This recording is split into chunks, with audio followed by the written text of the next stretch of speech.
अभी आपको मैंने जो दिखाया क्लास, वो 3 की क्लास थी, 3 क्लास थी। अब मैं यहाँ पर 5th क्लास में आया हुआ हूँ और बच्चों से बात करूंगा कि क्या एक्टिविटी पर उनके ध्यान दिया जा रहा है।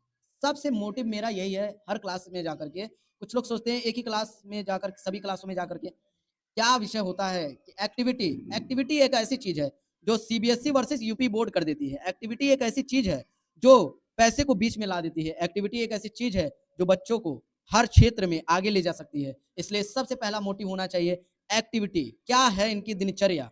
हम बात करने के लिए हमारे साथ मैम भी हैं। और मैम, सबसे पहले तो नमस्कार मैम, और आप अपना परिचय दीजिए मैम। मेरा नाम पार्वती केसरी है।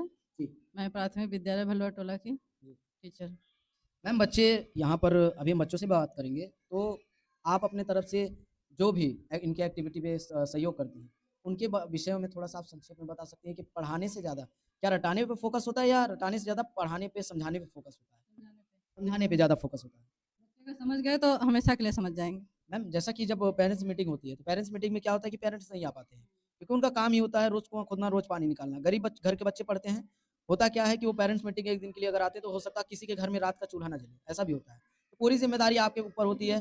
भूखे आ जाते हैं। भूखे आ जाते हैं, सोचिए कितनी बड़ी जिम्मेदारी। और उसके अलावा आपके ऊपर कितने काम लाद दिए जाते हैं सरकारी तौर पर। अगर पेरेंट्स ऐसे हैं जो काम करने जाते हैं और कहते हैं जाओ वहीं स्कूल में खाना। सोचिए, और मैम आपके ऊपर इतनी ज्यादा जिम्मेदारियां होती हैं, अगर आप अपनी जिम्मेदारियों का सही तरीके से निर्वहन ना करें, तो कितने बच्चे हैं जो एजुकेशन से छूट जाएंगे, है कि नहीं मैम? हाँ, ये तो है। आज की डेट में सबसे ज़्यादा जिम्मेदारी अगर देखी गई है तो सरकारी स्कूल के शिक्षकों के ऊपर, क्योंकि उनको पूरी तरीके से फ्रीडम नहीं दिया जाता है बच्चों के एजुकेशन पर काम करने के लिए। अगर उनको पूरी तरीके से फ्रीडम दे दिया जाए, तो कहीं ना कहीं हर क्षेत्र में बच्चा किसी ना किसी क्षेत्र में आगे बढ़ते ही रहेंगे। और कौन हमें ये बताएगा कि आज कौन सा दिवस है? हिंदी दिवस। अच्छा। और आपसे तो हमने उस दिन बात भी किया था।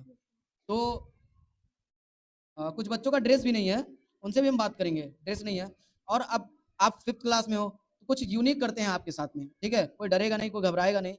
और जिसको हम यहाँ पर बुलाएंगे, वो आए और अपना परिचय दे, ठीक है? परिचय तो दे सकते हो ना? परिचय क्या होता है? इंट्रोडक्शन। हाँ, अपने बारे में बता। तो सबसे पहले आप ही आ जाइए, आ जाइए जी। क्योंकि जब हम मिले थे, बात किए थे वहाँ पर, तो इनका एक्टिविटीज अदर बच्चों से बहुत सही था।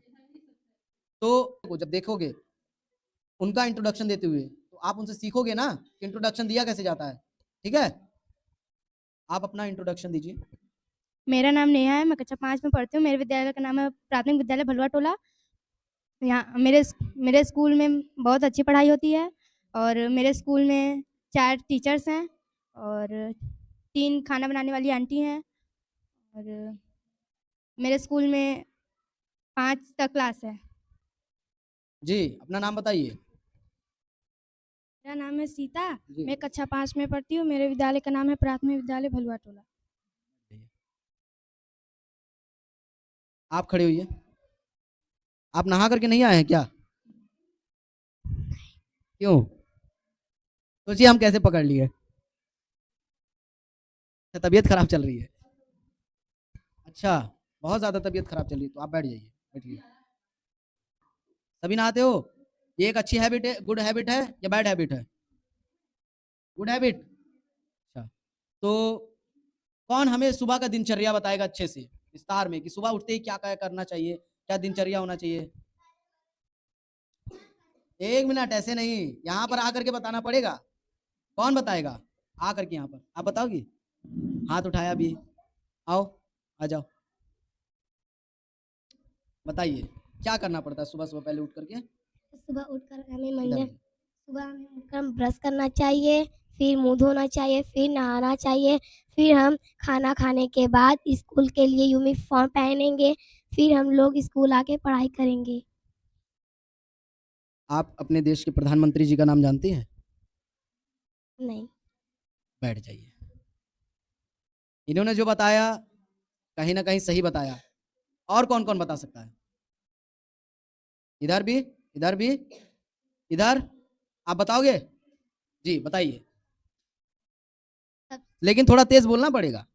सबसे पहले सुबह उठ के हमें मुँह धोना चाहिए और ब्रश करना चाहिए, फिर उसके बाद यूनिफ़ॉर्म पहनना चाहिए, नहाकर यूनिफ़ॉर्म पहनना चाहिए, अच्छा-अच्छा खाना खाना चाहिए और फिर स्कूल आके अच्छे से पढ़ाई करना। अच्छा खाना खाना चाहिए, इसके खाने में भी अच्छा लिखा है, मतलब कि अगर रोटी रहेगी सब्जी रहेगी तो नहीं खाएगा, इसके लिए पास्ता बनाना पड़ेगा हमको लग रहा है ना।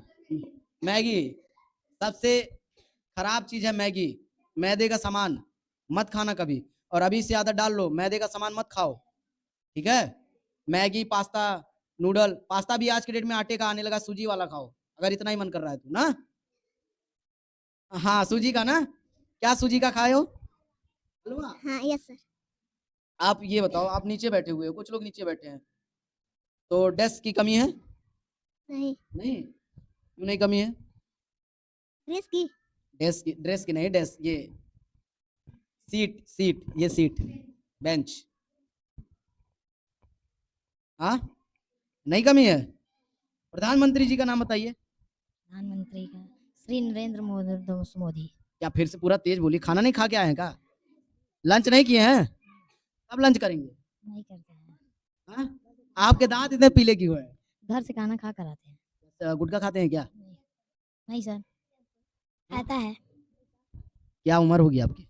मेरा 12 साल है। 12 साल उम्र है। आप 12 साल के हो और आप बैड हैबिट्स अभी से अपना ले लोगे, कैसे आगे बढ़ोगे? जी सर, नहीं बढ़ेंगे। ये सब नहीं करना, ये बोलते हैं। हमसे मत बोलो, ये अपने मन से पूछना कि ये सब चीजें करनी चाहिए नहीं करनी चाहिए, ठीक। अपने मन से जब बात करना सीख जाओगे तो कहीं ना कहीं दुनिया समझाएगी सो अलग, अपने मन से बात करोगे वो अलग ना, ठीक।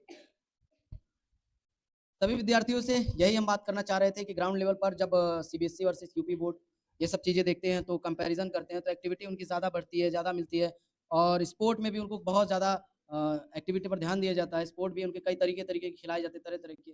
लेकिन सरकार भी इस पे काम करती है, सरकार भी आपको स्पोर्ट खिलवाती है, सरकार भी आपको चाहती है कि आप अच्छे खाना खाओ। जैसे कोई बता रहा था कि हम घर से खाना खा के इसलिए नहीं आते क्योंकि खाना बनता ही नहीं है, बनता ही नहीं है क्योंकि माता पिता चले जाते हैं काम करने, है ना। ऐसे बहुत सारे ऐसे बच्चे से मिले, तो एक आपका ये आधा समय या कह लें आधा टाइम ये स्कूल पूरा करता है, खाने से लेकर के एजुकेशन। एजुकेशन आप सही तरीके से प्राप्त करोगे तो किसी ना किसी क्षेत्र में ज़रूर जाओगे। लेकिन आप एक एजुकेशन को ये समझो कि सरकारी स्कूल है और सरकारी स्कूल मतलब कि पढ़ाई ना होना, जो मिथ बना हुआ है, जो दिमाग में ये आज की डेट में विचारधाराएँ उत्पन्न हो गई हैं कि सरकारी स्कूल मतलब पढ़ाई-लिखाई नहीं होता होगा। और कुछ चीज़ें आपसे हम ये बता दें, आपसे ये भी अनुरोध रहेगा मेरा, समझ लो इस बात को, अपने आप को किसी से कम मत आंकना, ठीक है? और जाते-जाते एक मैसेज मैं आपसे देना चाहता हूँ, जीवन में कभी भी हार मत मानना, चाहे वो किसी भी फील्ड में हो। तरह-तरह के लोग फील्ड में ट्राई करते हैं इसलिए वो हार जाते हैं। जो एक फील्ड में लगे रहते हैं, मेहनत करते हैं, वही कहीं न कहीं सफल होते हैं, ठीक? और हमेशा अपने शिक्षकों का, अपने गुरुओं का सम्मान करना सीखो। जब उनका आप सम्मान करोगे तो वो स्वयं आप पर विशेष कृपा बनाए रखेंगे, और जब उनकी विशेष कृपा रहेगी आपके ऊपर तो आप कभी भी आपने अपने आप को अकेला महसूस नहीं करोगे, ठीक है। बहुत ज़्यादा समय ना लेते हुए आप सबसे बात करके बहुत अच्छा लगा, और तब तक के लिए जय हिंद।